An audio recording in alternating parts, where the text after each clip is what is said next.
Raden Ayu Siti Hartinah atau yang lebih dikenal dengan nama Ibu Tien Soeharto menjadi simbol ibu bangsa Indonesia. Mendampingi orang nomor satu di Indonesia, bukan impian bagi Ibu Tien.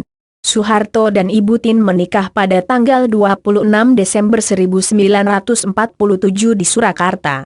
Ibu Tien dikaruniai 6 anak, Siti Hardijanti Rukmana, Tutut, Sigit Harjo Judanto, Sigit, Bambang Trihatmojo, Bambang, Siti Hediati Haryadi, Titik, Hutomo Mandala Putra, Tommy, dan Siti Hutami Endang Adiningsih, Mamiek.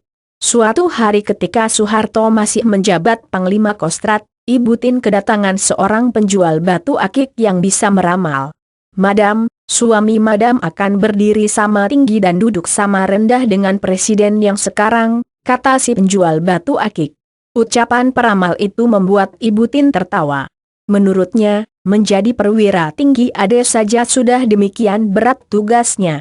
Pada tahun 1967, sidang istimewa MPRS secara aklamasi mengangkat Jenderal Soeharto sebagai pejabat presiden. Menurut perasaannya, jabatan Soeharto itu tidak akan lama.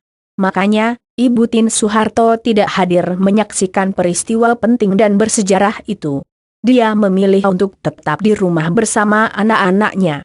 Istri Presiden Soeharto itu adalah sosok yang berjuang untuk memperkenalkan Indonesia kepada dunia. Mulai dari batik sebagai busana identitas Indonesia, baik perempuan maupun laki-laki di dunia internasional. Selain itu, Ibu Tien menyadari bahwa kekayaan alam dan budaya Indonesia tidak kalah dengan negara lain. Wanita asal desa Jaten, Surakarta, Jawa Tengah, terinspirasi untuk membangun sebuah taman yang menyajikan keindahan budaya dan lingkungan alam Indonesia.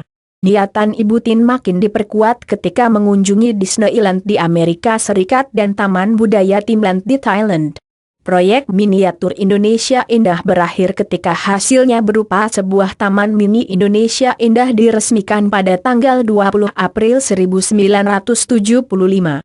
Tidak itu saja, Ibu Tien juga prihatin kepada sebagian besar bangsa Indonesia yang masih tertinggal dalam pendidikan. Kemudian dia menggagas untuk membangun perpustakaan nasional, agar orang mudah mendapatkan informasi. Tanggal 8 Desember 1985 pembangunan Gedung Perpustakaan Nasional dimulai dalam 2 tahap. Tahap pertama selesai Desember 1986 dan tahap kedua selesai Oktober 1988.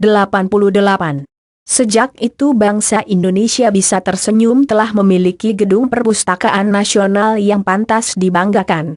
Mendampingi Soeharto, Ibu Tien mengubah hiasan bangunan istana yang merupakan peninggalan zaman Belanda kemudian diisi dengan berbagai perangkat yang menonjolkan keindonesiaan. Ukiran jati dari Jepara dalam ukuran besar mengisi ruang-ruang istana. Warna merah untuk Istana Merdeka dan warna hijau untuk Istana Negara. Menu makanan pun tak lepas dari pantauannya. Ibu Tien mengatur untuk menghormati negara asal tamu diseimbangkan antara menu Indonesia dengan menu asing. Agar tamu negara merasa dihormati dan tetap dapat menikmati hidangan khas Indonesia. Dia juga berusaha memperkenalkan Indonesia via tamu negara yang datang. Contohnya, Perdana Menteri Jepang berkunjung, souvenir yang diberikan adalah satu set kursi ukiran Jepara. Selanjutnya diputuskan bahwa cenderamata haruslah benda-benda hasil kerajinan Indonesia. Kalau tamu itu kepala negara, maka akan diberi keris emas buatan Bali sedangkan istrinya akan diberi liontin emas. Dalam perkembangannya, souvenir untuk tamu negara diubah menjadi sendok garpu dari perak buatan Yogyakarta. Biasanya kue tart menjadi sajian utama ketika merayakan ulang tahun kemerdekaan Indonesia. Ternyata Ibu Tien tidak suka, karena tidak ada unsur Nusantara dalam gelaran itu. Akhirnya, pemotongan kue tart diganti dengan pemotongan tumpeng. Kemudian lukisan penghias dinding istana yang dianggap tidak cocok dimasukkan ke museum istana. Diganti dengan lukisan-lukisan para pelukis Indonesia dari berbagai aliran. Walaupun istana negara sudah ditata ulang dan dipercantik, tetapi tidak ada satu ruang pun yang tersisa untuk ibu negara. Ibu Tien memilih ruangan duduk belakang di rumahnya Jalan Cendana sebagai kantornya. Perhatian Ibu Tin terhadap masalah kesehatan cukup besar. Tingginya angka kelahiran dan juga tingkat kematian ibu anak pada saat persalinan membuatnya berpikir untuk membangun rumah sakit khusus. Di samping itu, kelahiran anak merupakan harapan baru bagi Indonesia masa depan yang lebih maju dan mampu bersaing dengan bangsa lain. Pada tahun 1974 dimulailah pembangunan rumah sakit anak dan bersalin yang terletak di Jalan Es Parman, Jakarta. Peresmian RSAB dilaksanakan bertepatan dengan Hari Ibu tahun 1979.